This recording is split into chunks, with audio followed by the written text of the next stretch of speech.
सभी को झारखंडी जोहार, नमस्कार। मैं यशवंत कुमार, आप देख रहे हैं बदलेंगे झारखंड।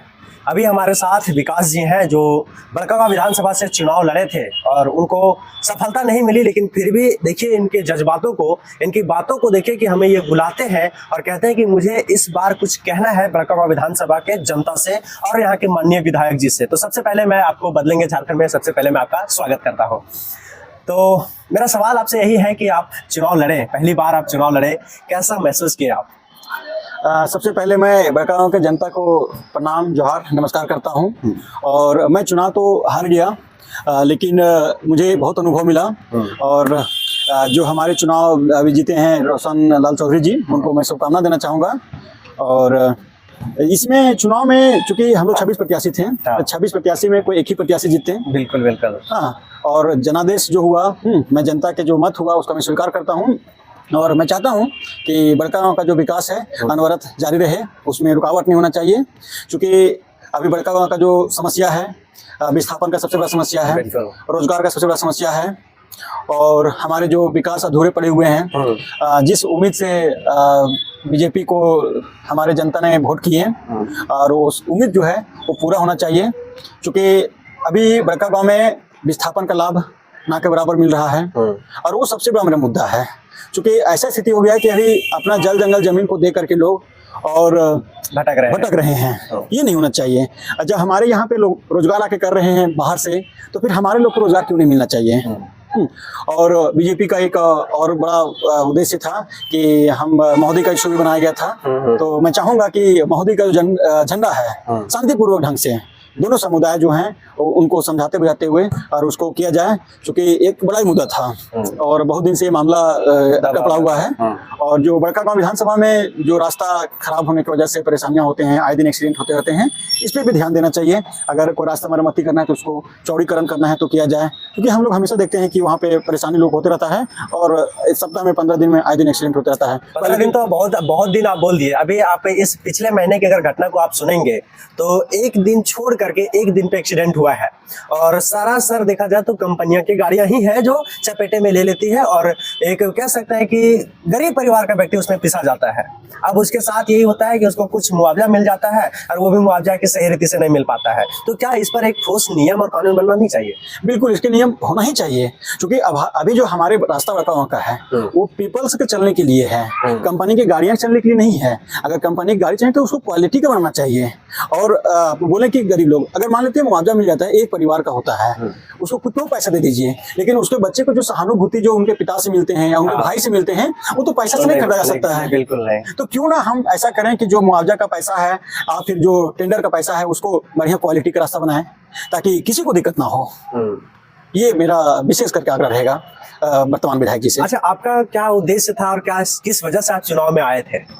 आप आए थे, शुरुआत में बोले थे कि मैं निर्दलीय लड़ूंगा, लेकिन फिर आपने समानता दल में शायद आपने पार्टी ज्वाइन किया और वहां से चुनाव लड़ा। क्या आपका निर्णय रहा कि मैं चुनाव में उतरूं? क्या राजनीतिक में क्यों आना पसंद किए? देखिए, मेरा मानना है कि चुनाव में अगर युवा लोग प्रवेश नहीं करेंगे तो जो समाज के जो होते हैं उत्थान बढ़िया से नहीं हो पाएगा। क्योंकि एक युवा सोच ही है जो बदलेगा हालात को। और इस चीज को हम ले करके बड़कागांव में, चूंकि हम वहाँ पे सोचे, मैं गुंदपुरा की धरती से आता हूँ, और आज हम लोग चंदा लेकर के किस प्रकार से कंपनी के खिलाफ लड़ाई कर रहे हैं, वो पूरा बड़कागांव हजारीबाग देख रहा है। तो मुझे मानना है कि अगर मैं अपने जल जंगल जमीन बचाने के लिए अगर नहीं आता हूँ तो दूसरा से किसी से की उम्मीद क्या करूँ? और मैं जिस अवस्था में चुनाव लड़ा, जितना कम उम्र में चुनाव लड़ा, हाँ, आज तक मेरे परिवार से एक मुखिया नहीं है।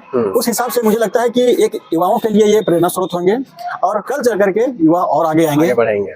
और अभी मैं बेशक चुनाव में नहीं जीत पाया, लेकिन मैं जनता के सुख दुख में हमेशा खड़ा रहूंगा, हमेशा तत्पर तैयार रहूंगा। मैं जनता को मैं लोगों को बोल भी देता हूं जब मेरे पास फोन आते हैं, आप मुझे सुख में ना बुलाएं तो चलेगा, लेकिन अगर आपका दुख होता है, कोई तकलीफ होता है तो बुलाइए, सबसे पहले मैं हाजिर रहूंगा। क्योंकि कुछ अपने भी जिम्मेवारियां होते हैं, काम होते हैं। और बहुत सारे नेता होते हैं कि चुनाव के समय में वो आते हैं तो जरूर है, और 10 दिन चुनाव में वो बोलते हैं कि मैं आपके लिए इतना करूंगा कि आप सोच भी नहीं सकेंगे, लेकिन जैसे ही चुनाव के रिजल्ट आते हैं उसके बाद सारे नेता गायब हो जाते हैं। ऐसा क्यों होता है? देखिए, कुछ लोग चुनाव को यहाँ आते हैं कि हम चुनाव लड़ेंगे, जीत गया तो जनता के लिए काम करेंगे और हार गए तो मैदान छोड़ करके भाग जाएंगे। लेकिन मैं उन नेताओं में नहीं हूँ। मैं सफलता पाने के लिए या सफल होने तक या उसके बाद भी हमेशा जनता के सुख दुख में बना हुआ रहूँगा।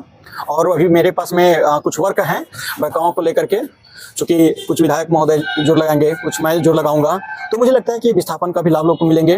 और जहाँ के लोग अपना जमीन जंगल नहीं देना चाहते हैं उन लोग को जबरदस्ती नहीं छीना जाए। उसके लिए अगर मुझे बड़ा आंदोलन भी करना पड़ेगा तो मैं करूँगा।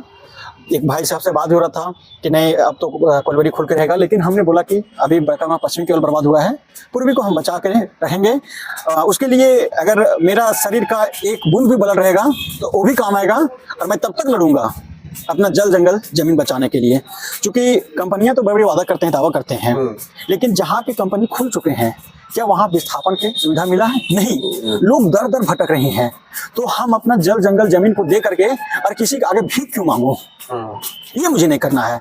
और मेरा गांव का अभी एग्जाम्पल उदाहरण दिया जाता है। और अगर यदि जबरदस्ती कंपनी करेगा तो हम लोग अपना पूरा ताकत से मजबूती से उसको रोकने का प्रयास करेंगे। जब तक हम लोग का शरीर में बलल रहेगा तब तक हम लोग कंपनी को प्रवेश नहीं करने देंगे और हम लोग अपना क्षेत्र को बचा के रखेंगे। क्योंकि हम लोग सुखी संपन्न हैं अभी काम करके, और हम लोग धान उगा करके, सब्जी उगा करके, बहुफसली उगा करके, और हम लोग अपना निर्यात भी करते हैं और रोजगार का भी साधन बना हुआ है। तो फिर इसमें फिर किसी को तो दिक्कत नहीं होना चाहिए।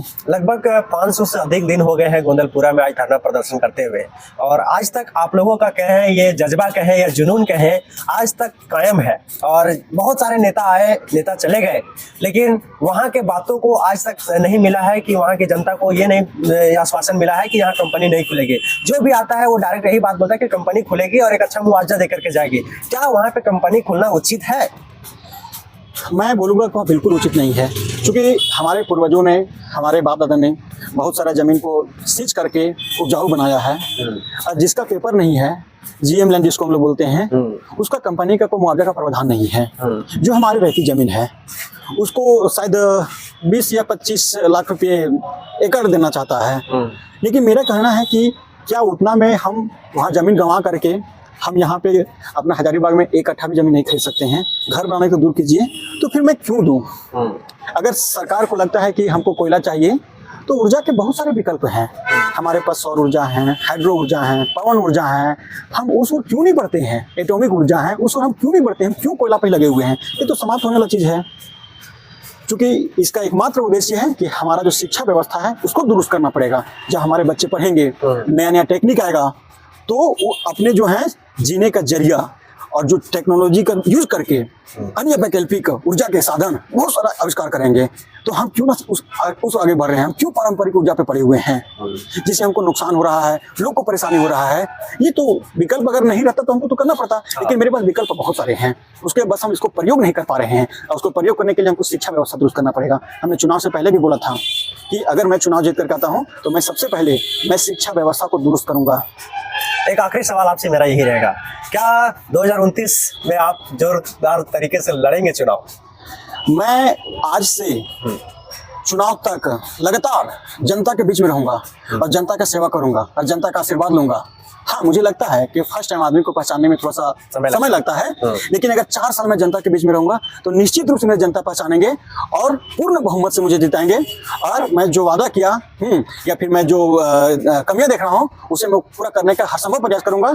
आज भी मैं लोगों के खिलाफ, लोगों को सुविधा के लिए आज भी लड़ाई कर रहा हूँ और करता रहूंगा। चलिए, बहुत बहुत धन्यवाद। जैसा कि अभी आपने विकास जी की बातों को आपने सुना कि ये हमेशा तत्पर तैयार रहेंगे आपकी सेवा के लिए, क्योंकि हालांकि ये चुनाव हार चुके हैं, लेकिन फिर भी इनके अंदर की जज्बातों अभी खत्म नहीं हुई है। ये लगातार संघर्ष करते रहेंगे, लगातार आपके लिए तत्पर तैयार रहेंगे। और आप मुझे सुख में बुलाए या ना बुलाए, लेकिन मुझे दुख में आप जरूर याद कीजिए। मैं उस समय कोई हाजिर हो या ना हो, लेकिन मैं आपके सामने जरूर हाजिर रहूंगा। ये मेरा कहना नहीं, ये विकास जी का कहना है। तो बहुत बहुत धन्यवाद विकास जी आपका भी और हमारे सभी दर्शकों का कि आप लोग जो इतना प्यार दे रहे हैं, इसके लिए बहुत बहुत धन्यवाद।